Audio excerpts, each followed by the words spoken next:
So this has seen quite a bit of damage. If you'll focus, you can see here that it has been the screen's been cracked across the entire glass. So today I've ordered a replacement screen and we're going to be replacing it on this iPad so I can use it again hopefully. So here's our replacement screen. It's got all connectors and everything. It's just we might need to get rid of this home button and replace it from that one, because although it's a working good one, it won't have Touch ID and it won't have any of the good stuff that comes with using the original button. So we'd want to replace that button when we're doing the repair. So now let's get started into opening this device. Okay, that's not coming out very well. Nothing's really working.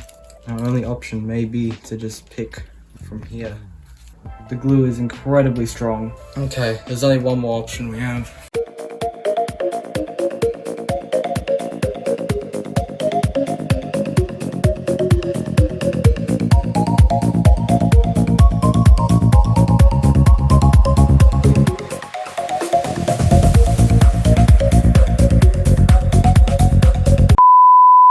Okay, I finally got everything removed, the whole screen.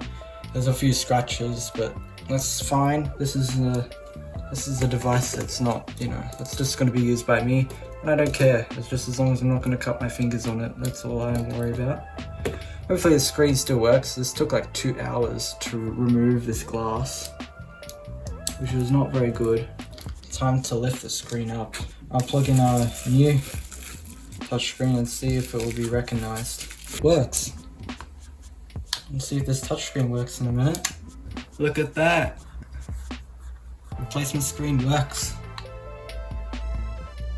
Okay, time to shut it down.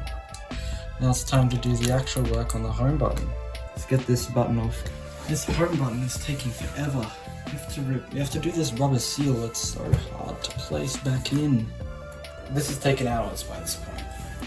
I finally got the home button to somewhat be okay sitting in there, and the screen works, but I scratched it a bit while taking out all of that glass.